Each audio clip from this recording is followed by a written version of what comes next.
Hi friends, welcome to my channel. ఈరోజైతే మేము మహారాష్ట్రలోని నాసిక్ దగ్గరలో ఉన్న సప్తశృంగేరి మాత టెంపుల్కి అయితే వెళ్ళాలని మేమైతే వెహికల్ తీసుకొని వెళ్తున్నామండి. ఈ మాత అయితే 7 పర్వతాల మీద వెలిసింది స్వయంగా. కాకపోతే హైట్ చాలా ఉండడం వల్ల మాకైతే చాలా ఇబ్బంది అయింది.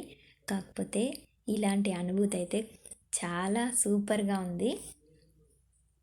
మేము వర్షాకాలంలో వెళ్ళాం కాబట్టి ఇక్కడ వర్షాకాలం మొత్తం 24 అవర్స్ వర్షం పడుతూనే ఉంటుంది. ఎందుకంటే చుట్టూతా కొండలు ఉన్నాయి కాబట్టి.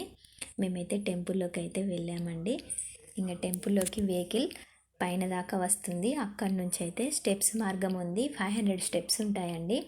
అంత ఎక్కలేం కాబట్టి మేమైతే ఇక్కడ ట్రైన్ అయితే అవైలబుల్లో ఉంది. ట్రైన్లో కూర్చుంటే ట్రైన్ పైన వరకు తీసుకెళ్తుంది. అక్కడి నుంచి ఒక 20-30 స్టెప్స్ అయితే ఉన్నాయి. అక్కడికి వెళ్ళి అయితే మేము అమ్మవారిని దర్శించుకున్నాము. మేఘాలు అయితే మనల్ని తాకుతూ వెళ్తాయండి. చాలా థ్రిల్లింగ్గా అనిపిస్తుంది. నెక్స్ట్ అయితే త్రయంబకేశ్వర్ వెళ్ళాము.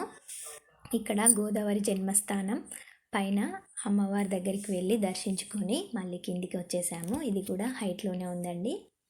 నెక్స్ట్ అయితే మేము త్రయంబకేశ్వర్ వచ్చి అక్కడ గుండంలో అయితే అక్కడ కాసేపు ఉన్నాము. ఉండి నెక్స్ట్ అయితే త్రయంబకేశ్వర్ వెళ్దామని వెళ్ళామండి. మేము వెళ్ళిన 3 డేస్ అయితే వర్షాల కారణంగా చాలా ఇబ్బంది అయింది. అక్కడ దర్శనానికి కూడా 5 అవర్స్ 6 అవర్స్ అలా టైం పట్టింది. ఇంకా దాంతో మాకైతే ఎంతసేపు క్యూలో ఉన్నా దర్శనం అయితే అవ్వలేదండి. ఇంకా మేము శిఖర దర్శనం అయితే చేసుకున్నాము.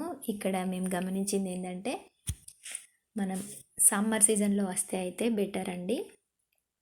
అంతేకాకుండా మేమైతే తెలంగాణలో టెంపుల్కి వెళ్తే కొబ్బరికాయ, పూలు, పండ్లు ఇలా తీసుకెళ్తాం కదా. ఇక్కడైతే పీచుతో ఉన్న కొబ్బరికాయ ఇంకా స్వీట్స్ అయితే ఇక్కడ ఎక్కువగా ప్రసాదంగా తింటారేమో.